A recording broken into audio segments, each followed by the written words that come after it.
भारत कोई भूमि का टुकड़ा नहीं है, ये जीता जागता राष्ट्र पुरुष है। ये वंदन की धरती है, ये अभिनंदन की भूमि है, ये अर्पण की भूमि है, ये तर्पण की भूमि है। इसकी नदी नदी हमारे लिए गंगा है, इसका कंकर कंकर हमारे लिए शंकर है। हम जिएंगे तो इस भारत के लिए और मरेंगे तो इस भारत के लिए, और मरने के बाद भी गंगा जल में बहती हुई हमारी अस्थियों को कोई कान लगाकर सुनेगा तो एक ही आवाज आएगी, भारत माता की जय। नमस्कार, मैं हूं आपके साथ निधि बिष्ट और आप देख रहे हैं JJN न्यूज। ये जो भी हमने आपको बड़ी ही खास कविता सुनाई, इस कविता को लिखने वाले व्यक्ति की शख्सियत भी अपने आप में बहुत खास रही है और आज हम उसी व्यक्ति के बारे में बात करने जा रहे हैं। आज हम बात करने जा रहे हैं उस व्यक्ति की जो ना सिर्फ एक अच्छे इंसान थे बल्कि भारत के इतिहास के एक बेहतरीन प्रधानमंत्री भी थे। ऐसे व्यक्ति जिन्होंने संयुक्त राष्ट्र में पहली बार हिंदी में भाषण देकर भारत को गौरवान्वित कराया। हम बात कर रहे हैं अटल बिहारी वाजपेयी की, जिन्होंने देश की राजनीति को एक अलग रूप दिया। अपनी जीवन शैली में अपने कर्मों की बदौलत उन्हें भारत रत्न जैसे कई बड़े पुरस्कार से सम्मानित भी किया गया था। देश की आर्थिक स्थिति को बेहतर बनाने के लिए उन्होंने काफी कुछ किया, लेकिन ये भारत का दुर्भाग्य रहा कि साल 2018 में आज ही के दिन उनका निधन हो गया। और आज उनकी पुण्यतिथि पर हम उनकी जीवन शैली से जुड़ी कुछ खास जानकारियां लेकर आए हैं, जिसे सुनकर हर किसी को कुछ ना कुछ सीखने को मिलेगा।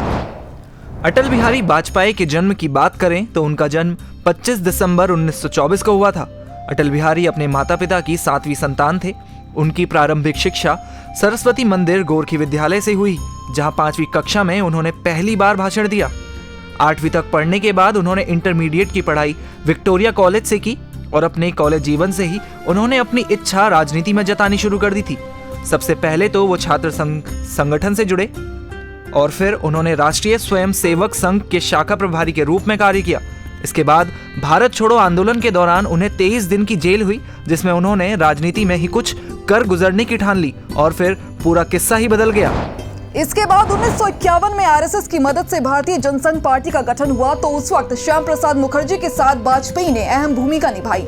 और फिर साल 1952 वो साल था जब अटल बिहारी वाजपेयी ने अपने राजनीतिक सफर का पहला चुनाव लड़ा, जो था लखनऊ लोकसभा चुनाव, जिसमें उन्हें हार का सामना करना पड़ा।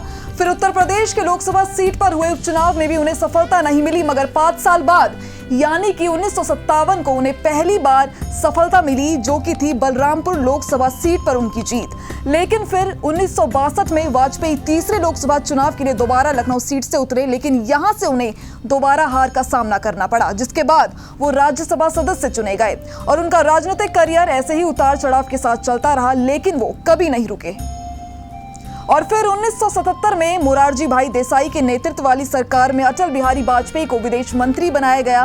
विदेश मंत्री बनने के बाद वाजपेयी उन्होंने संयुक्त राष्ट्र महासंघ को हिंदी भाषा में संबोधित किया, जो कि आज से पहले किसी राजनेता ने नहीं किया था।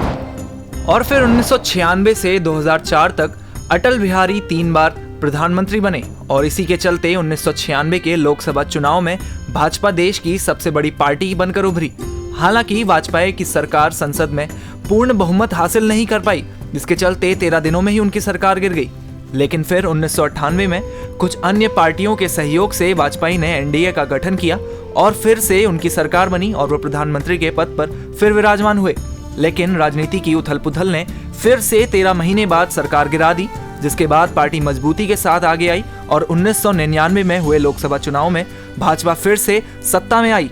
लेकिन इस बार कुछ समय के लिए नहीं, बल्कि इस बार अपना कार्यकाल पूरा कर दिखाया।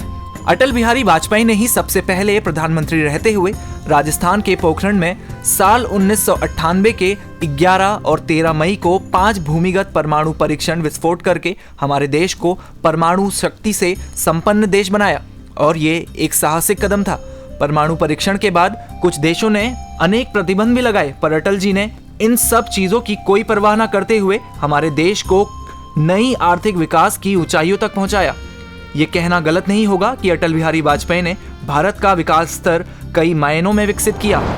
उनके इन्हीं सब कार्य के चलते उन्हें पद्म विभूषण, उत्कृष्ट संसदीय पुरस्कार, भारत रत्न और बांग्लादेश सरकार से भी बांग्लादेश लिबरेशन वॉर सम्मान से सम्मानित किया गया। और आज उनकी पुण्यतिथि पर हम उनकी महानता को सलाम करते हैं और उन्हें अपनी भावपूर्ण श्रद्धांजलि अर्पित करते हैं। फिलहाल के लिए हमारी आज की इस खास रिपोर्ट में बस इतना ही। हम उम्मीद करते हैं कि आपको अटल बिहारी वाजपेयी के जीवन से जुड़ी इन बातों को सुनकर बहुत कुछ सीखने को मिला होगा। साथ ही ये भी जाना होगा कि उन्होंने भारत के विकास में कितना योगदान दिया है। तो अब हम लेते हैं आपसे विदा, लेकिन हम जल्द ही लौटेंगे ऐसी ही किसी खास रिपोर्ट के साथ। तब तक के लिए आप बने रहिए हमारे साथ और देखते रहिए JJN न्यूज।